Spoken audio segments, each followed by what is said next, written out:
So it's phase 6, and you really want to get a character to level 60, but what do you do if you don't want to bother paying for boosts? Give up. Don't bother. Call it quits. Classic's dead. Hello, and welcome. I am Zabraxi. With Classic TBC on its way, a lot of people have been asking, is it worth leveling in phase 6? Well, I actually have a lot to say on this because I myself have been leveling during the age of boosting for the last month or so. And well, honestly, it might not be what you think. Let's go. Boosting, a practice that's been controversial since its inception. I still remember during the days of Diablo 2 that people rushing, which was the D2 boosting term, was seen as having an inflation effect on the market since more players would get to a good magic finding level faster. With anything that requires progress and time, boosting will exist. While this video isn't necessarily a discussion on the ethics of boosting in video games, I do want to share some observations that I've made while leveling a character now in phase 6 versus the experience I had in phases 1 and 2. Though if the idea of a video entirely around the pros, cons, and general gameplay and design implications of boosting does sound appealing to you, then hey, please let me know in the comments below, because, well, I can make that happen. I have that power. So to set the stage, I'm currently leveling a warrior, a hunter, a rogue, and a shaman. The shaman being a possible main character for TBC. I don't actually have that much gold, and in fact, most of my time and ability to play Classic was destroyed by the, let's say, world events of 2020. I'm currently sitting at around 2k-ish gold total right now, and most of my economic growth has been from material flipping on the auction house. I've been mostly successful with that in the past month or so. So for all intents and purposes, I'm not someone who has 1,000 hours in already and with 50,000 gold, so I think I can mostly give a decently accurate experience to a new or returning player, or maybe someone re-rolling on a new server for TBC. It's phase 6, so at this point everyone is done and rich though, right? Well, the rich part probably, yeah, but done? Definitely not. Let's start hitting on some of these things that I've seen while leveling across the last month or so, and how I feel Classic leveling will be moving forward into TBC. First things first, the market. It's really weird. I don't think inflated accurately describes what's going on right now. There are GDKP runs in Naxxramas with pots of 150,000 gold, and that seems to be average. Items are going for 10 to 15k starting bids, and each player could leave a GDKP run with 3,000 gold and feel like it should have been more money. The whole experience is odd, and if you're not geared enough to leech that gold, then you can feel, well, really stuck. The good news is, though, materials cost a lot, especially the level 30 to 50-ish materials, so you can totally take advantage of this while leveling. So many players have so much money that the thought of grinding out extra mithril is unheard of, so those people just throw money to the problem. If you have no gold but can steal an hour or so, then you can seriously make some good cash. I am going to go over some items that I have used to make some gold right now, some materials and some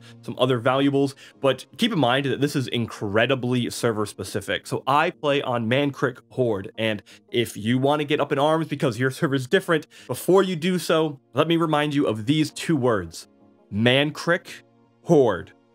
Dirge. Many of the gems, such as moss agate, are selling for really good amounts of gold, considering just how easy they are to obtain. I'm regularly selling my moss agate for 3 to 5 gold per, and these are materials I accidentally found during leveling. This isn't meant to be a gold making video by any means, but to give you a couple other items that I have been able to reliably make some profit on without spending much gold at all, would be some iridescent pearls, citrine, guardian stone, tiger's eye, and shadow gems. Cured thick hide and cured heavy hide have also been really good money to flip as I'm leveling leatherworking on my shaman. While you won't make thousands of gold in a few hours like a GDKP, with very little cost of investment, both money and time, and through funneling some materials that you'll find naturally in the world to a bank alt, you can steadily start making some good gold, while so many people are forfeiting loads of money to save themselves that time. Another effect of the mage boosting meta now in phase 6 is that so many players spend their time inside instances that the world isn't nearly as harvested as it once was. This is why the market can be a bit volatile, but also why it's so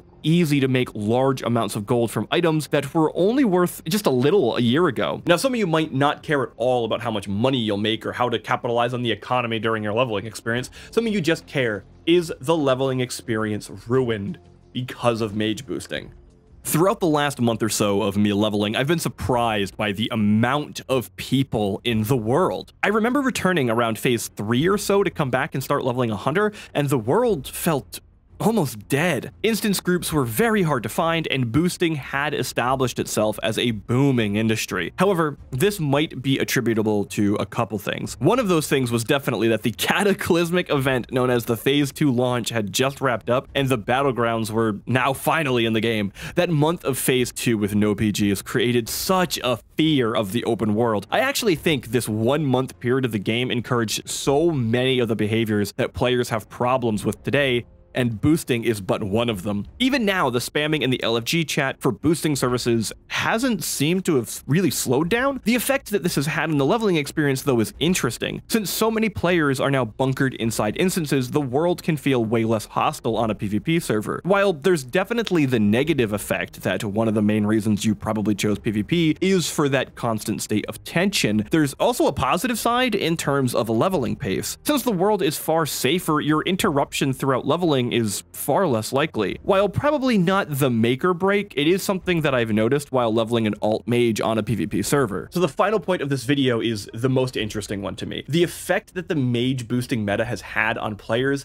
has caused so many people on my server to just actively go out and level in the open world to specifically spite the boosting meta. So many people that I see in chat are ignoring boosters so that way their chat is just less filled and they don't even see it anymore. It's really funny. In fact, it's really cool to see that the community in a way has attempted to solve this social / gameplay problem with a social solution. It's really cool, and the community has attempted to essentially fix itself. That's just something you'd really only see in Classic WoW.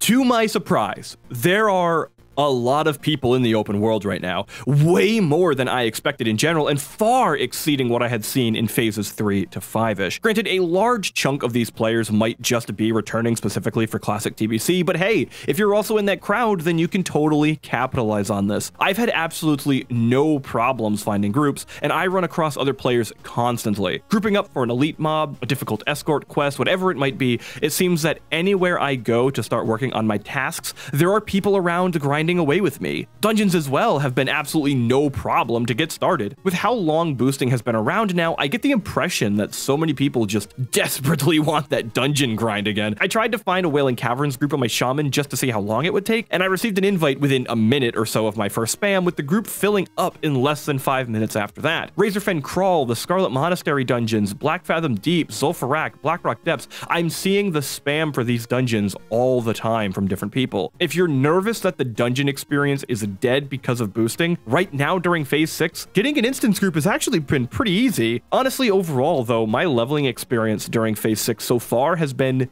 pretty smooth. If you're someone who would like to get back to leveling in order to get that bit of a buffer before the pre-patch XP nerf, or you just have that itch to play now since you know TBC is coming out, it's a pretty good time to level. Chat is active, people are everywhere, and while this definitely doesn't capture that magic that phase 1 had, the last month has been the most enjoyable leveling experience that I have had since that period of time. Truly, if you want to jump back in, the mage boosting meta, it exists, and it's very prevalent, but there are so many others who want to go out and level. It's a fun ride, and if you play on Mancrick, well, I might even see you out there. Thank you so much for watching this video. I know it's a little bit different, but I was having this conversation with some people on stream, so I figured I might as well make a video to get my thoughts out and really present it to the rest of the world as well. So if you did like it, please hit that thumbs up button and subscribe. We are somehow already at 3,000 subscribers, which is insane to me. It's so surreal, and you all have made this such a fun and enjoyable experience. I love the conversations. And speaking of the conversation that started this video, if you want to follow me on Twitch, then please do so. And also follow me on Twitter, where I talk about kind of anything and everything Classic WoW related, but also general gaming as a whole. I invest myself way too much in video games, so I have a lot to say, and it would be really fun to have conversations with you all. I appreciate it. Thank you again for watching, and I'll see you all in the next one. Bye-bye! Okay, I gotta be honest, it's a little subconscious moment there. We had just spent so much time grinding out raptors that I literally turned around, saw the... Ooh, I'm gonna block my camera. Saw the raptor, and just went for the raptor. Instead of going for the ogres, it's just like, it got me.